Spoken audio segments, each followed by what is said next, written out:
Hi everyone. What a strange start to the new year. I hope you're all doing okay, and I know it's been a bit of a roller coaster after the last few days. Some of you probably thought you were coming back to school yesterday, and then Boris Johnson on Monday said all the schools were closed. What a crazy time. But what I hope to do, a bit like I did with my Year 2 class last time, is try and read you a story each day if I'm not teaching with the key worker children at school. And give you a little activity to do linked to the story. And then you can choose to do this with some of the other work we've sent home. Or if you just want to do this, it'll get you up and about and making sure that you're not being sitting still too long all day. Okay, so today's story is Rumpelstiltskin. It's a story you might know. It's a story that my two girls really like. So if you haven't heard it before, I'll do my best to bring it to life now. Okay? Once upon a time, there was a poor miller who had one beautiful daughter. One day, the king sent for the miller. When the miller stood before the king, he was rather frightened. Instead of remaining quiet, the foolish man said the first silly thing that popped into his head. "My daughter can spin straw into gold," he said. What a silly thing to say. Do you think that's a good king or a bad king if he's having to make up stories? "Your daughter is very clever indeed, if she can do what you say," answered the king. "Bring her to me, and we shall see." The next day the miller took his daughter to the king's castle. The king let the girl into a room that was filled with straw.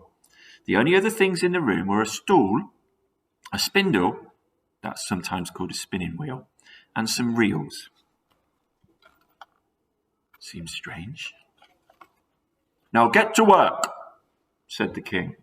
"And if by tomorrow morning you have not spun this straw into gold, you will die." Ooh. At these words, the king left the room and locked the door behind him. Nasty king, I think. The miller's daughter sat down on the stool and gazed at all the straw. She didn't know what to do. She had no idea how to spin straw into gold. She hid her face in her hands and wept. All at once the door flew open, and in came a strange little man. He was the strangest man she'd ever seen. "Good evening, Mistress Miller," said the tiny man. "Why are you crying, may I ask?" "Alas," replied the girl, "I have to spin all this straw into gold, and I don't know how." "But I do," said the little man. "What will you give me if I spin it for you?" "You can have my necklace," said the girl. The little man took the necklace and sat down in front of the spinning wheel. Zoo, zoo, zoo. 3 times round, and one reel was full. The little man put on another reel. Zoo, zoo, zoo. 3 times round, and the second reel was full, and so it went on all night. By the morning all the straw was spun, and all the reels were full of gold, whereupon the little man disappeared. At sunrise the king came. He was both astonished and delighted to see so much gold. Yet he was not satisfied. The sight of the gold only made him more greedy. He took the miller's daughter to a second room, much, much larger than the first one. It too was full of straw. Again the king told the girl that if all the straw was not spun into gold before the next morning, she would die. He really is a mean king, isn't he? Ooh. Once more, when she was left alone, the girl started crying again. In a moment, the door flew open, and the little man stood before her again. "What will you give me if I spin this straw into gold again?" asked the little man. "You can have the ring from my finger," said the girl. The little man took the ring. He sat down and spun the straw all night, until all the reels were full of gold, and then he disappeared again. The king arrived at sunrise, and again he was delighted to see that all the straw had been turned into gold. But he still wasn't satisfied. He led the poor girl to a third room, even larger than the other two. It too was full of straw. "This time, spin this straw into gold, and you will be my queen," said the king. I mean, it might just be me, but I'm not sure I'd want to marry a king that told me I was going to die. What do you think? It's pretty mean. When the girl sat on her own, she started crying again. "What are you going to give me this time if I help you?" asked the little man. "I have nothing left to give you," said the poor girl. "Well, then you have to make me a promise. If you become the queen, you will let me have your first baby," said the little man. "I might never become the queen, and I might never have a baby," thought the girl, so she made a promise. At that, the little man got to work on turning the straw into gold. When the king arrived early the next morning, he was overjoyed at the sight of all the gold. He reminded himself that not only was the miller's daughter beautiful, but she'd also brought him great riches. So he kept his promise. He married the miller's daughter, and she became the queen.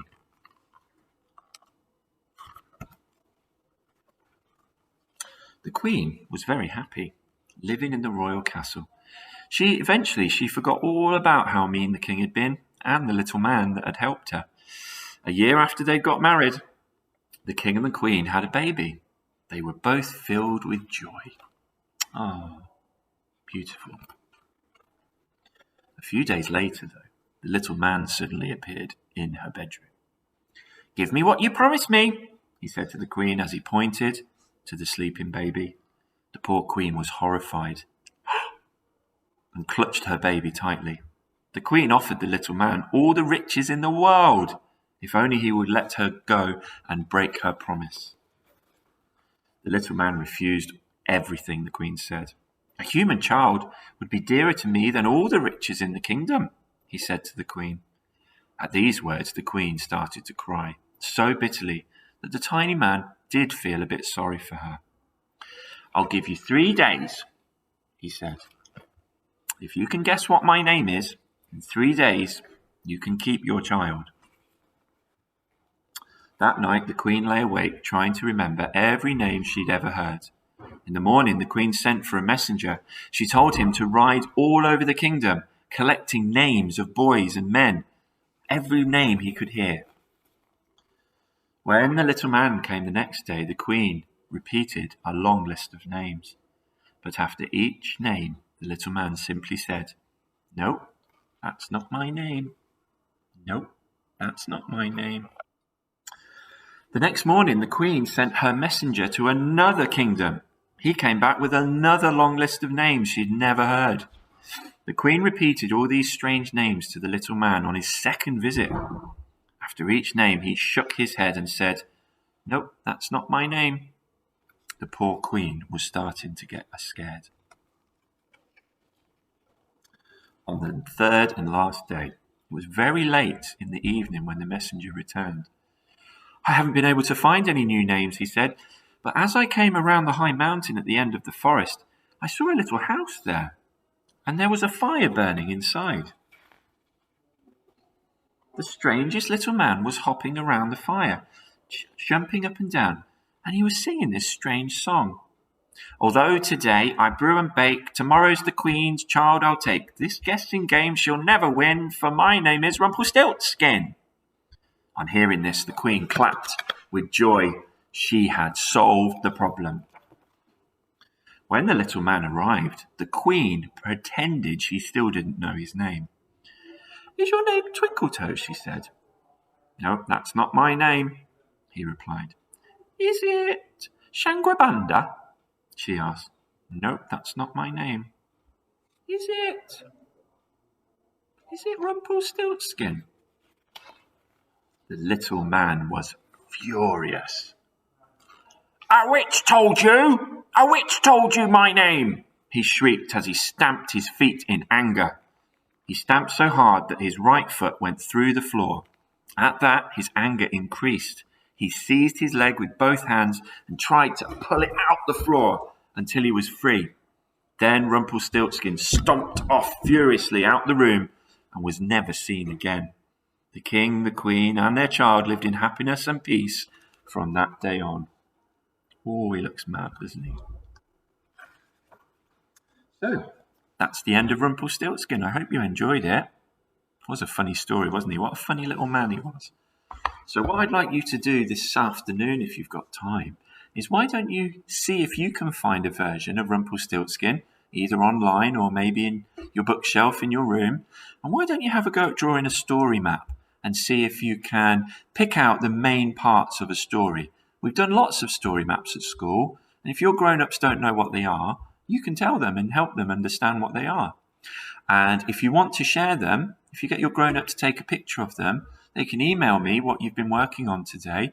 And my email address is jbates@compassprimary.org. And then I'll have a look and I can respond and see what you've been busy doing today. So I'm going to upload this now and hopefully it'll be ready to go for maybe lunchtime or this afternoon. And I'll look forward to seeing what you create. Okay, have a great day. And I'll speak to you tomorrow and hopefully be able to put up another video for you. Okay, see you soon. Bye.